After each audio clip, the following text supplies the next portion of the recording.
Shalom, apa kabar? Apakah kita semua dalam keadaan baik-baik saja? Tentunya selalu harapan dan doa kita bersama. Sekiranya Tuhan memberkati kita dalam segala keadaan, dalam segala situasi. Kita semuanya hari ini dalam keadaan yang baik-baik saja.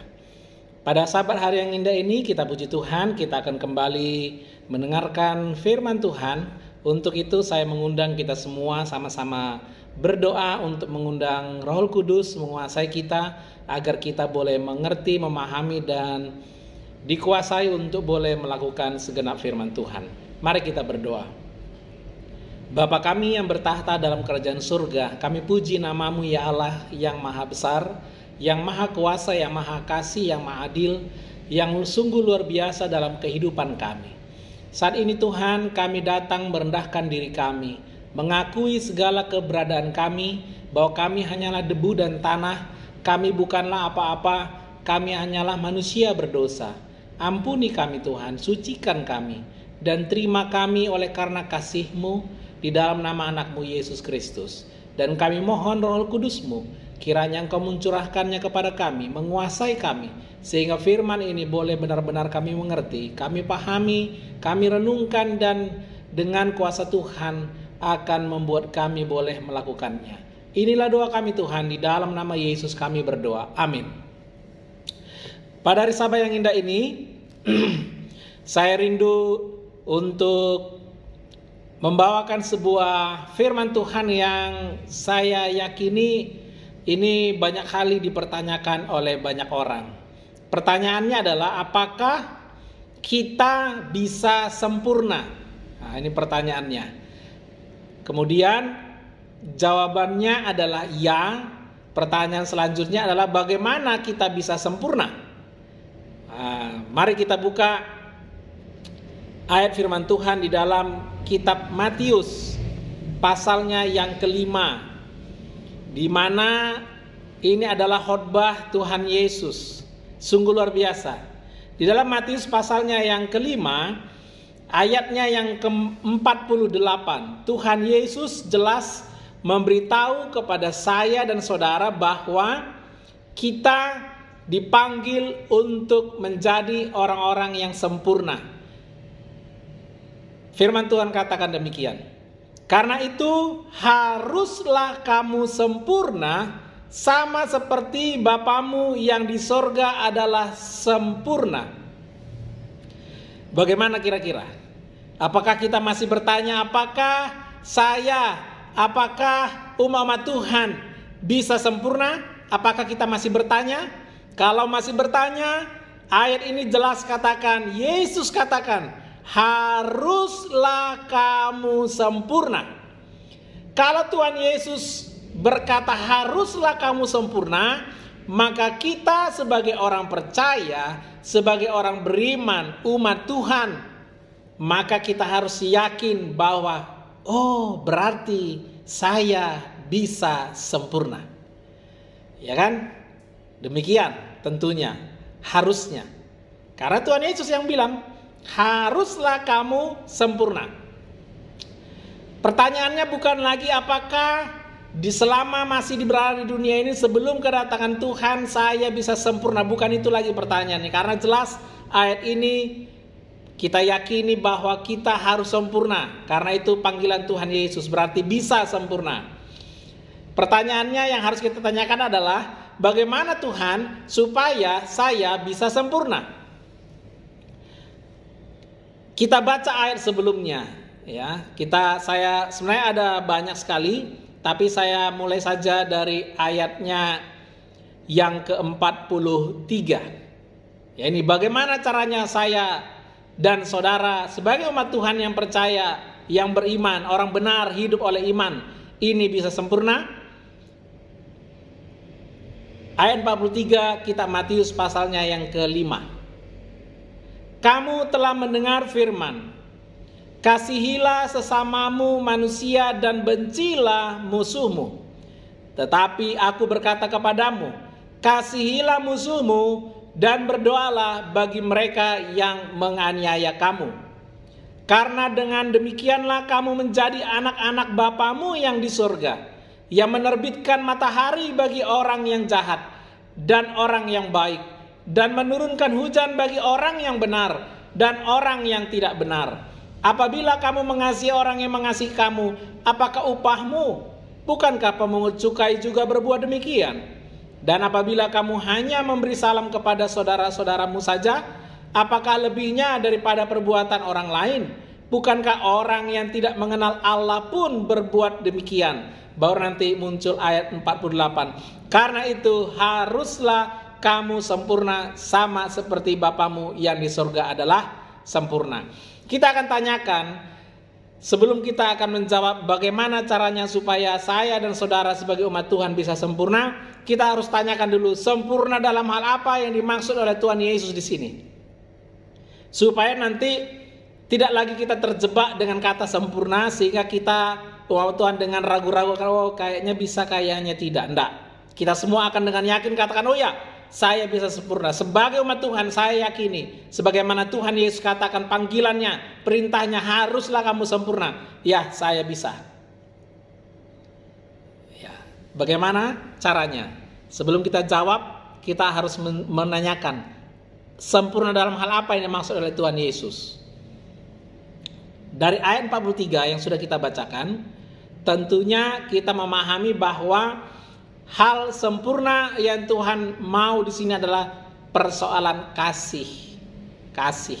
Kalau kita berbicara tentang kasih, maka kita berbicara tentang Allah. Allah adalah kasih. Kitab Yohanes katakan demikian. Allah adalah kasih. Karena itu kita juga harus mengasihi, karena Allah telah lebih dahulu mengasihi kita. Kasih adalah Allah. Itu adalah karakternya. Itu adalah tabiat Allah. Jadi ketika Tuhan Yesus memanggil saya dan saudara, haruslah kita sempurna sama seperti Bapamu yang di surga adalah sempurna. Ini adalah soal Bapa yang adalah Allah, dia adalah kasih, maka dia memanggil saya dan saudara juga untuk kasih. Tadinya kita mendengar firman, kasihilah sesamamu manusia dan bencilah musuhmu. Pertanyaannya adalah, apakah musuh kita itu? Siapakah musuh kita itu? Ayat 44 dijawab bahwa kasih kepada sesama manusia itu adalah termasuk dengan mengasihi musuh. Siapa itu?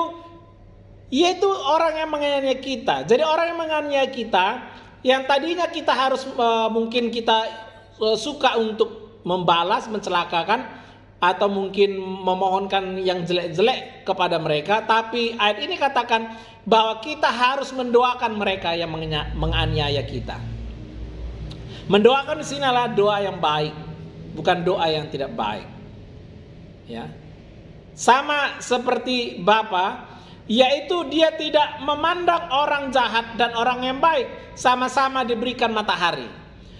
Bapa juga menurunkan hujan bukan hanya kepada orang benar, tetapi juga kepada orang yang tidak benar. Kemudian diambil lagi contoh yang lain, bahwa orang dunia ini mengasihi mereka yang mengasihi mereka, diri mereka.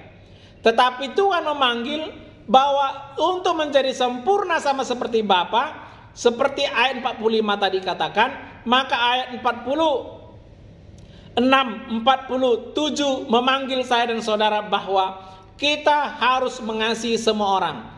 Apakah dia orang jahat, apakah dia orang baik, apakah dia orang yang mengasihi saya dan saudara, atau mungkin membenci saya dan saudara. Semuanya harus dikasihi. Kenapa? Karena Bapa demikian. Maka haruslah kamu menjadi sempurna sama seperti Bapamu yang di surga adalah sempurna. Jadi sempurna di sini adalah dalam hal kasih, di mana kasih ini tidak memandang orang baik atau jahat, mengasihi kita atau membenci kita. Apakah orang lain hanya menyapa saudaranya, yang lain tidak disapa, kita menyapa semua orang? Sempurna di sini adalah dalam hal tabiat kasih yang tidak memilih-pilih. Ya, tidak pilih kasih. Semua dikasihi. Jadi pertanyaan lagi, apakah saya dan saudara bisa sempurna? Panggilannya oleh Yesus, haruslah kamu sempurna. Berarti ya. Sempurna dalam hal apa? Hal tabiat, yaitu kasih. Kasihnya siapa? Kasihnya Bapa, sama seperti Bapa. Maka kasih yang saya akan ambil sempurna dalam hal kasih yang sama seperti Bapa. Kasih apa itu? Pelajaran yang lain tentunya adalah agape. Ya, agape, kasih agape. Tetapi saya mau kembali kepada pertanyaan kita yang di awal, yang belum kita jawab. Bagaimana caranya saya bisa sempurna? Ada sebuah kisah di dalam kitab Lukas. Ya, mari kita buka Alkitab kita. Kitab Lukas pasalnya yang ke-10. Ya, sebuah kisah yang menarik sekali. Pada hari Rabu yang lalu ada seorang hamba Tuhan yang membawakan kisah ini, dan kisah ini begitu luar biasa saya renungkan, dan ketika saya dengar Roh Kudus berbicara kepada hati dan pikiran saya untuk merenungkannya dan rindu untuk membagikannya kepada saya dan saudara saat ini. Di dalam kitab Lukas pasalnya yang ke-10 ayatnya yang ke-25 sampai ayatnya yang ke-37. Sebuah kisah yang saya yakini sudah sangat sering sekali kita dengar. Bahkan orang yang tidak percaya kepada Tuhan sekalipun tahu tentang kisah ini. Luar biasa ya. Mereka yang tidak percaya kepada Tuhan Yesus pun tahu kisah ini. Yang diberi judul perikopnya adalah orang Samaria yang murah hati. Ya, luar biasa. Kitab Lukas pasalnya ke-10 ayat 25 sampai 37. Bagaimana caranya saya bisa sempurna? Ini jawabannya. Orang Samaria yang murah hati. Di dalam kisah ini diawali dengan sebuah kisah yang menurut saya tidak baik ya, tidak baik. Kenapa? Karena ada seorang ahli Taurat yang mencoba untuk mencobai Tuhan Yesus. Guru, apa yang harus kuperbuat untuk memperoleh hidup yang kekal? Tapi pertanyaan ini sebenarnya tujuannya untuk mencobai Tuhan Yesus. Tapi ya kita harus bersyukur orang ini mencoba untuk mencobai Tuhan Yesus. Kenapa? Karena dengan demikian kita jadi tahu bahwa inilah caranya untuk menjadi sempurna. Jawab Yesus kepada orang yang mencoba untuk mencobainya, apa yang tertulis dalam hukum Taurat? Apa yang kau baca di sana? Bapak Ibu, saudara yang saya kasihi. Ini mungkin bagi kita pertanyaan ini untuk orang yang mencoba Yesus ini. Tapi coba renungkan kalau itu pertanyaan untuk saya dan saudara. Orang yang mencoba untuk mencobai Tuhan Yesus saja, dari pertanyaan ini jelas kita dapatkan bahwa orang ini ada seorang pelajar Alkitab. Masa akan kita kalah dari orang yang tidak percaya kepada Tuhan Yesus? Bagaimana dengan saya dan saudara? Apa kita membaca Alkitab kita? Apakah kita merenungkannya? Tuhan Yesus tanyakan, apa yang tertulis dalam hukum Taurat? Apa yang kau baca di sana? Artinya adalah Tuhan Yesus mungkin dia tahu bahwa kita banyak sekali pertanyaan dalam hidup kita. Banyak sekali. Tapi Tuhan Yesus dalam pertanyaan-pertanyaannya mungkin sampai saat ini belum kita dapatkan jawabannya. Tuhan Yesus bertanya kepada saya dan saudara, apa yang tertulis dalam hukum Taurat? Apa yang tertulis dalam Alkitab? Apa yang kau baca di sana? Apakah kita sudah baca? Membaca, bagi mereka yang tidak bisa membaca, bisa dengan cara mendengar. Apa yang kau dengar dari hukum Taurat? Apa yang kau dengar dari Alkitab? Apa yang kau dengar di sana? Jawab orang itu, oh kasihilah Tuhan Allahmu dengan segenap hatimu dan dengan segenap jiwamu, dan dengan segenap kekuatanmu dan dengan segenap akal budimu, dan kasihilah sesamamu manusia seperti dirimu sendiri. Oh, orang ini tahu apa yang dia telah baca dari Alkitab, bahwa dia harus mengasihi Allah dan mengasihi sesama manusia. Kemudian pertanyaan yang sama yang Tuhan tanyakan kepada orang itu dan tentunya kepada saya dan saudara. Kata Yesus kepadanya, jawabmu itu benar, perbuatlah demikian, maka engkau akan hidup. Apakah Anda dan saudara, saya dan saudara rindu untuk hidup kekal? Rindu untuk masuk surga? Kalau iya, pertanyaan yang sama sebenarnya ada pertanyaan yang Tuhan Yesus mau. Bukan Yesus tidak tahu orang ini tidak bisa menjawab, bukan. Tetapi pertanyaan Yesus menuntun orang ini untuk membuka hati dan pikirannya, imannya untuk benar-benar memahami isi Alkitab, memahami firman Tuhan, dan akhirnya mengubah hidupnya. Jadi seringkali sebenarnya pertanyaan dalam hidup kita adalah sebuah hal yang akan menuntun saya dan saudara untuk benar-benar mengerti, memahami firman Tuhan. Dan tentunya sesudah itu agar kita bisa perbuat. Tetapi untuk membenarkan dirinya, berapa banyak dari saya dan saudara yang suka untuk membenarkan diri padahal salah. Membenarkan diri padahal salah. Seperti orang ahli Taurat ini, dia katakan untuk membenarkan dirinya, dia bertanya lagi sama Tuhan Yesus, siapakah sesamaku manusia? Luar biasa ini. Sama seperti tadi, mau jadi sempurna? Karena Yesus katakan haruslah kita sempurna, sama seperti Bapa di surga sempurna. Matius pasal 5 katakan, siapa sesama kita manusia? Apakah musuh itu bukan sesama manusia? Apakah orang yang membenci Anda itu bukan sesamamu manusia? Apakah mereka yang memusuhimu, yang membicarakan jelek di belakangmu itu bukan sesamamu manusia? Apakah mereka yang tidak memperlakukanmu dengan baik, yang tidak mengasihimu itu bukan sesamamu manusia? Jangan-jangan kita membenarkan diri dengan berbuat yang tidak baik kepada orang lain, dengan berkata, oh dia musuh saya, oh dia orang yang jahat sama saya, oh dia orang yang suka menjelek-jelekkan saya di belakang saya, oh dia orang yang tidak mengasihi saya, jadi kenapa saya harus mengasihi dia? Sama seperti orang ahli Taurat ini.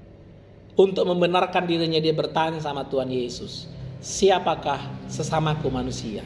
Mau jadi sempurna bagaimana caranya? Yesus katakan, ada seorang yang turun dari Yerusalem ke Yeriko. Ya, jadi dalam perjalanan Yerusalem itu ke tempat yang lebih tinggi, Yeriko itu tempat yang lebih rendah. Turun dari Yerusalem ke Yeriko, ia jatuh ke tangan penyamun yang bukan saja merampoknya habis-habisan, tetapi yang juga memukulnya, dan yang sesudah itu pergi meninggalkannya setengah mati. Kebetulan ada seorang imam yang turun melalui jalan itu. Ia melihat orang itu, tetapi ia melewatinya dari seberang jalan. Demikian juga seorang Lewi datang ke tempat itu. Ketika ia melihat orang itu, ia melewatinya dari seberang jalan. Lalu datang seorang Samaria yang sedang dalam perjalanan ke tempat itu, dan ketika ia melihat orang itu, tergeraklah hatinya oleh belas kasihan. Jadi dalam kisah ini ada 4 pemain utama. Yang pertama adalah seorang yang turun dari Yerusalem ke Yeriko. 5, ada 5 ya. Yang kedua adalah penyamun. Yang ketiga adalah imam. Yang keempat adalah Lewi. Yang kelima adalah orang Samaria.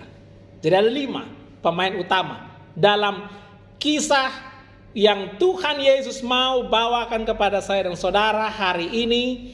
Bagaimana supaya saya dan saudara bisa sempurna dengan tidak membenarkan diri kita. Pertanyaan yang sama yang ditanyakan, siapakah sesamaku manusia? Yesus katakan ada 5 karakter yang harus kita pelajari sahabat ini, supaya nanti akhirnya kita menjadi orang-orang yang sempurna dalam Tuhan. Amin.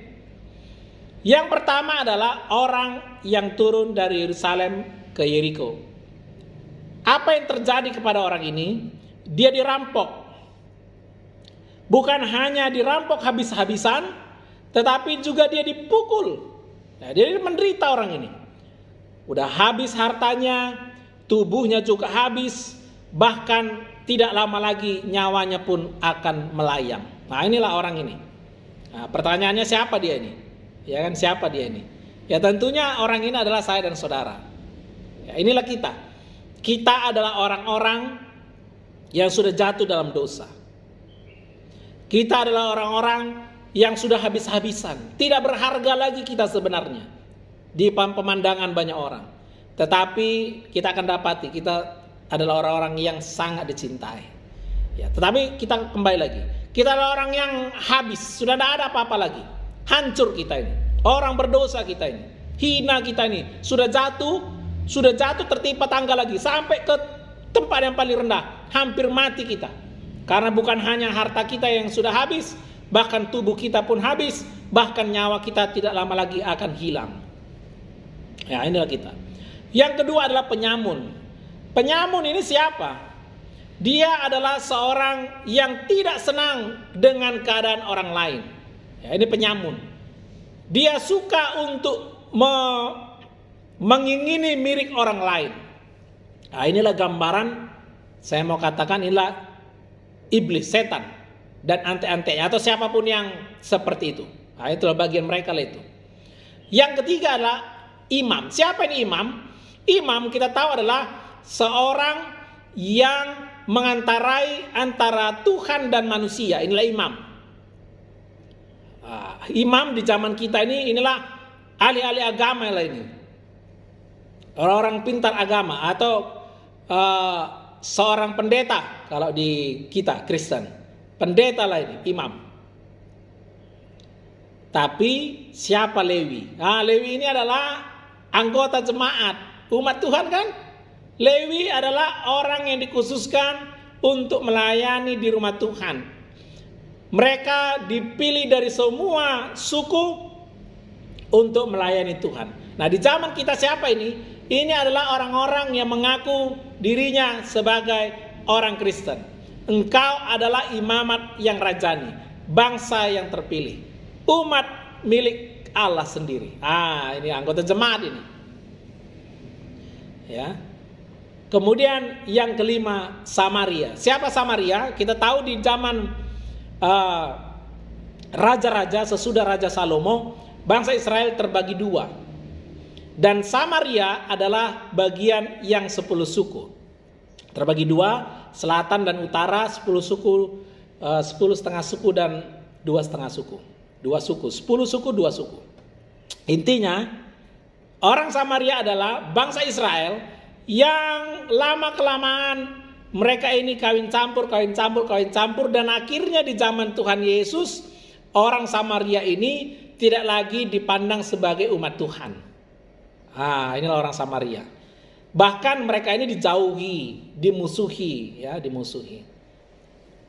Siapa ini? Bisa saja ini adalah antara saya dan saudara. Ya, kita mungkin dulu umat Tuhan, tapi oleh karena satu dan lain hal kita jauh dari perkumpulan umat Tuhan, akhirnya kita hidup di antara orang-orang dunia ini, tidak lagi bisa dibedakan apakah kita umat Tuhan atau orang dunia. Dan pada akhirnya orang-orang di dalam rumah Tuhan sendiri menganggap kita adalah musuh. Kita adalah orang berdosa, orang yang tidak layak untuk diselamatkan. Ini bisa saja ini di antara kita, saya dan saudara, dilihat oleh orang lain. Intinya dari 5 karakter ini, pertanyaannya adalah siapa yang dipandang oleh Tuhan Yesus sebagai yang sempurna dalam konteks pelajaran kita. Kita masuk ayat 36. Siapakah di antara ketiga orang ini menurut pendapatmu adalah sesama manusia dari orang yang jatuh ke tangan penyamun itu? Dari 5 karakter utama, Yesus mengambil 3. Imam, Lewi, Samaria. Luar biasa kisah ini. Tuhan Yesus mengarahkan pandangan kita kepada satu pokok tentang umat Tuhan. Ketiga orang ini adalah bagian dari umat Tuhan. Jangan lihat jauh-jauh keluar, karena banyak umat Tuhan sekarang ini memberikan pertanyaan jauh dari apa yang perlu mereka jangkau. Sementara yang dekat-dekat ini tidak mereka jangkau. Ya, kebanyakan kita seperti itu. Tapi saya kembali, bagaimana caranya supaya sempurna? Yesus tanyakan, siapa di antara ketiga orang ini yang memperlakukan orang lain sebagai sesama manusia? Orang ahli Taurat yang mencoba Yesus yang menjawab. Dia jawab. Ayat 37 kitab Lukas pasal 10. Orang yang telah menunjukkan belas kasihan kepadanya. Kata Yesus, pergilah dan perbuatlah demikian. Perbuat. Bagaimana supaya menjadi sempurna? Pergilah dan perbuatlah demikian. Perbuatan yang mana yang Tuhan mau kita perbuat? Yaitu perbuatan orang Samaria. Apa yang dia lakukan? Mari kita lihat. Kalau imam melihat orang yang cilaka tadi itu, yang dirampok, yang habis-habisan dipukuli, bahkan ditinggalkan setengah mati itu, dia yang melihat orang itu, tetapi justru dia melewati orang itu dari seberang jalan, artinya dari jauh. Dia tahu orang itu sedang membutuhkan pertolongan, tapi dia hanya lewat saja. Lewatnya bukan lagi dekat, sengaja menjauh dari seberang jalan. Lewi juga demikian, dia lihat orang itu tapi ia melewatinya dari seberang jalan. Ya, banyak umat Tuhan seperti imam dan orang Lewi.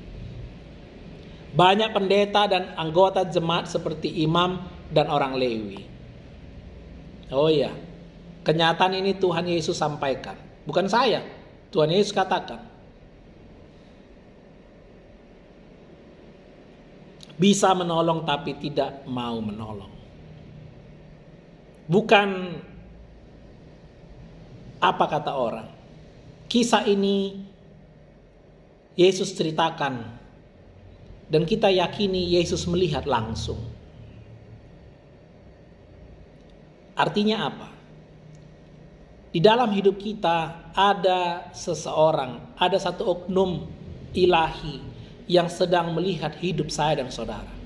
Mungkin orang lain tidak ada yang melihat, tapi Tuhan melihat. Tidak ada siapa-siapa di sana yang bisa menilai Anda dan saya, tapi Tuhan sedang menilai kita.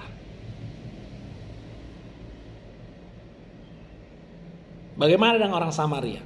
Tidak ada yang tahu dia sedang berbuat baik. Mungkin banyak di antara kita yang sedang berbuat baik, tidak ada yang tahu. Tapi saya mau katakan hari ini, Tuhan tahu. Anda sedang berbuat baik, Tuhan tahu. Sama seperti orang Samaria ini.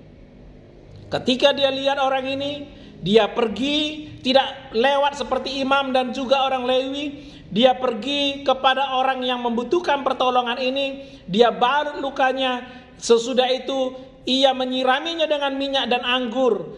Kemudian ia menaikkan orang itu ke atas keledai tunggangannya sendiri.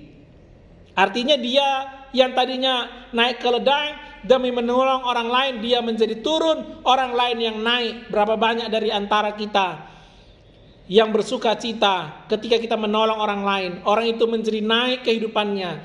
Mungkin Anda yang sedang menolong orang itu justru turun kehidupannya, tapi Anda bersuka cita.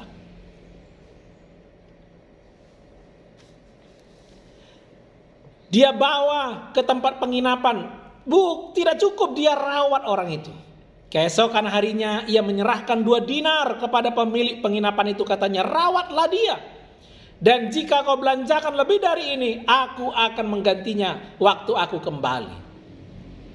Siapa orang Samaria?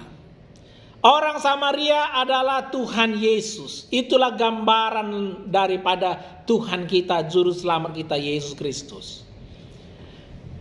Kisah ini adalah kisah tentang Yesus yang digambarkan sebagai orang Samaria.